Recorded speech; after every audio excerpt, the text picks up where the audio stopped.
Hello, I'm Richard Ashworth. Sometimes people ask me for a scientific explanation of feng shui, which is a reasonable question, I guess.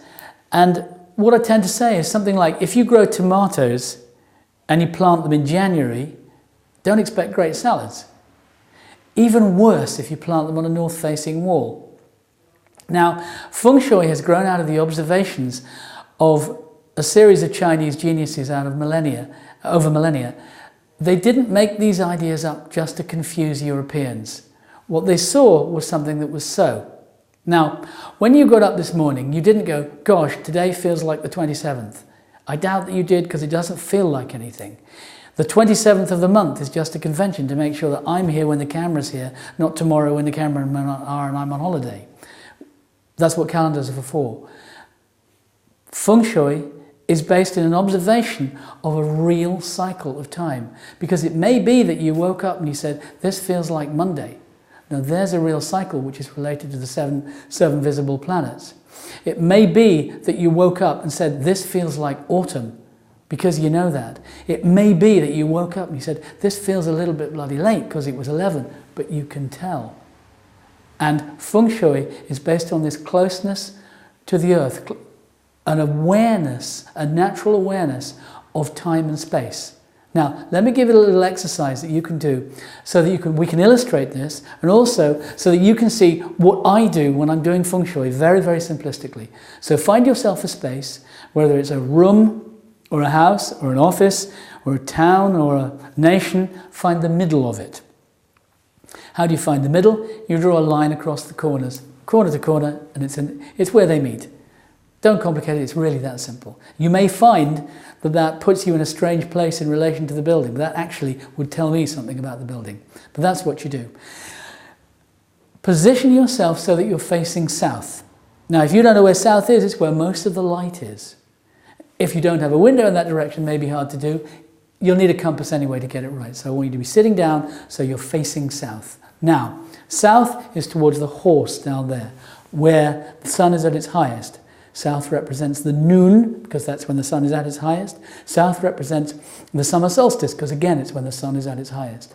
These connections were arrived at by observing that the dawn happens over here, just behind the east, by my left hand, where the tiger sits. The tiger's qualities: vision, swift and sudden movement. That's what a tiger's like. And the tiger is the moment of dawn, when northeast, just behind my left hand, turns into east. And we have light, movement, activity. This is called wood. Wood means movement. By extension, it means aspiration. It means getting things done. It means getting results. It means getting out of jams, log jams, if you like. If you want more achievement, you want things to move, then what you do is to work here with the wood. So we have the tiger here, just behind the east. We have the rabbit due east, which is yin wood. The difference between yin wood and yang wood, they're both aspirational, they both spread out. But yang wood is going like that. It is phallic, it's like a tree trunk. It's like the trees in the rainforest fighting for the light. Further round is the rabbit, which is yin wood. Yin wood is like grass or moss or mushrooms. It will grow anywhere. If you want to get rid of a tree, which is yang wood, yang is unsubtle, is essentially masculine, you just get a chainsaw, bang, done with. If you want to get rid of grass, you take a chainsaw to it, all you get is muddy. Yin is more subtle. So we have these ideas of yin and yang, we have this idea of wood. Coming around here, tiger, rabbit, we have the dragon, which is the end of the wood time. So the time of the tiger is between 3 and 5 in the morning, that's dawn. It's also the month of February, starting around the 4th, hence the Chinese New Year. It's when there are lambs being born, when there are buds on the trees, when the days are getting longer, there is more light, there is movement. So we have tiger, rabbit, dragon. Then we're coming into fire. Over here, the first animal of fire is the snake. And the snake is yin fire, which is relatively fragile, but it is warmer and more busy. So it's pretty certain that if you're putting in a working day sometime between 9 and 11 in the morning, which is when the snake is there, you've got started. And we then come around to the horse, which is noon. So this quality of fire is about visibility, being out in the world, getting stuff done. The odds are you're going to be more out in the world, actually outside in the summer, the time of the horse. The horse's month is June. The snake's month is May, so we're moving around the calendar. The horse's time is noon.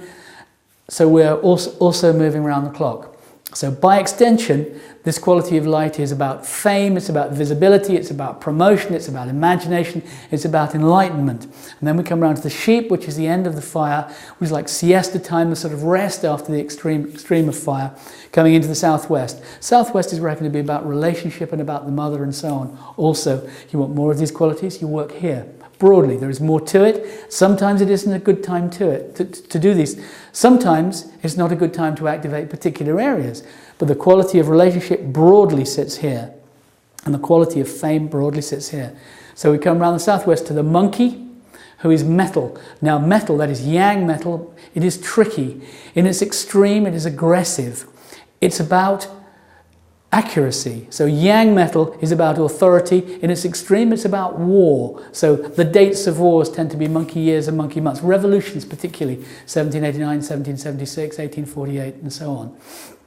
1956, 1968, year of the barricades, monkey years.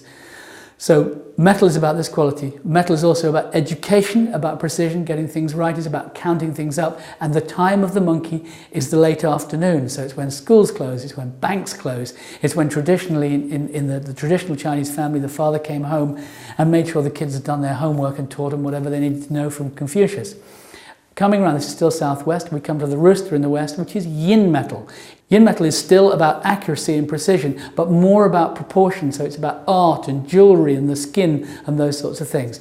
You want more of these qualities, you stimulate this area, we get more metal. How do you get more metal? You put more metal there. Coming round from there, we come to the water area. Water is about communication. Water is both silent and noisy. This is this Chinese idea of yin and yang. So this quality of communication is both being stumm and saying a great deal.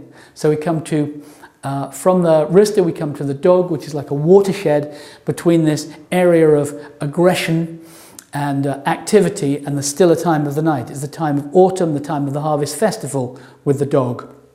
And then we come round to the pig, which is yin water. So water, as I said, is about communication. The pig is about not communicating enough, broadly. The rat is about communicating too much, broadly.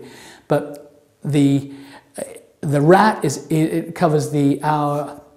The rat covers the double hour around midnight. So the rat stands for midnight. The pig for the couple of hours before that, and the dog for the couple of hours before that. But here we are round at midnight, in winter, in the cold and in the dark. So it stands to reason that in December or dead of night it is colder and darker than it is in June and in noon. So broadly, at noon.